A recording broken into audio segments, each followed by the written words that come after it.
Farewell by Mavani Sadhu. I am returning from the temple hall where people were passing before Maharishi's couch as in a procession. I have not taken part in it. I am waiting for 6 p.m. when the flow of visitors stops. From 6 till 7:30, the master is often alone. Hence, it is the best time to approach and take leave of him. The night is exceptionally hot with no breeze, not even a breath of the usual cooler eastern wind. The road is empty and there is no one at the ashram gate. Only several motor cars stand in its large courtyard. Twilight reigns in the temple hall. I stop for a moment at the door. Maharishi is sitting in his habitual posture, reclining on pillows and looking into space. One of the young attendants is sitting in a corner, almost invisible in its darkness. No one else is in the hall. Maharishi now sees me and a slight smile appears. I approach him, but all the well-prepared words of farewell and the last request disappear from my mind. It remains empty. There is not even a single thought.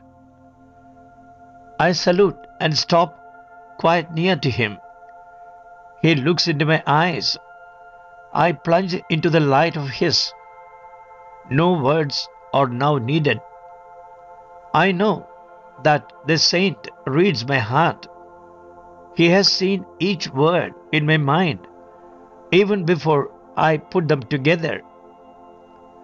Deep down, some sadness flutters in me. I see for the last time the one who is my master and my friend, whose like I shall never find again, were I to search all the worlds. Yet, a subtle but irresistible wave of strength flows from him. It carries away this cloud and penetrates through the whole of my being. Now, my consciousness is pure and transparent. I feel it is thus, and I wanted to stand before him.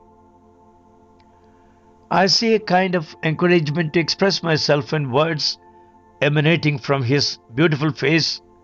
Well, I say to myself, I shall try if it is necessary. And I began to tell him slowly and clearly that I have to leave the ashram and beg his permission, and after he nods in consent, I proceed to ask his blessing for my present, my future, and forever. His eyes seem even more luminous, the face expressing a superhuman kindness seems to become more serious. He gives me the blessing.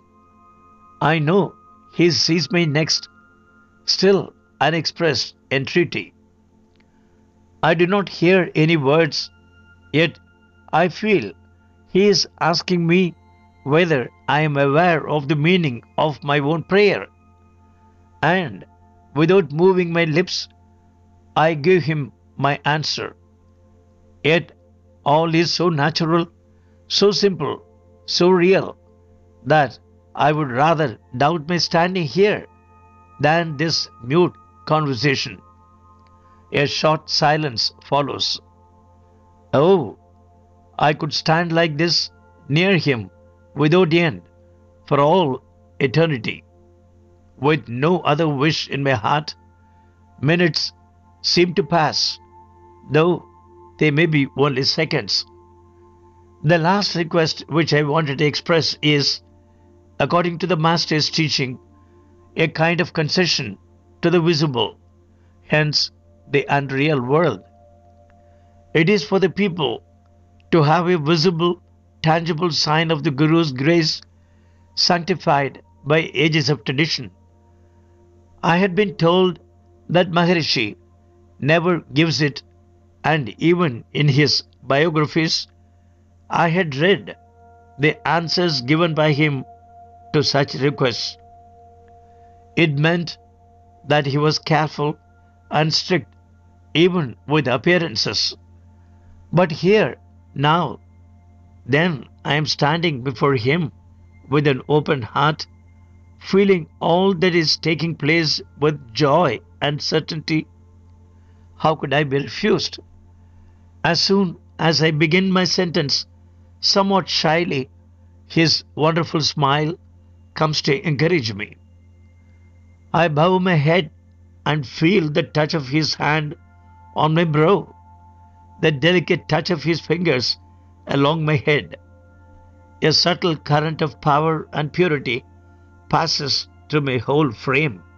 Like in a lightning flash, I realize that the power of this moment will sustain me in all the years to come, and its light will forever shine on my life. We do not talk any more. I salute for the last time. He nods in the Hindu way, which denotes consent or approbation, and I withdraw slowly towards the door, looking at his face with all intensity to engrave it forever in the depths of my heart. I walk in a joyous peace back to my cell through the dark paths of the garden. A few ashram friends accompany me to my gate in perfect silence, for Indians know how to behave in solemn moments. The inner voice says separation from the Master is no more possible, and so it has proved.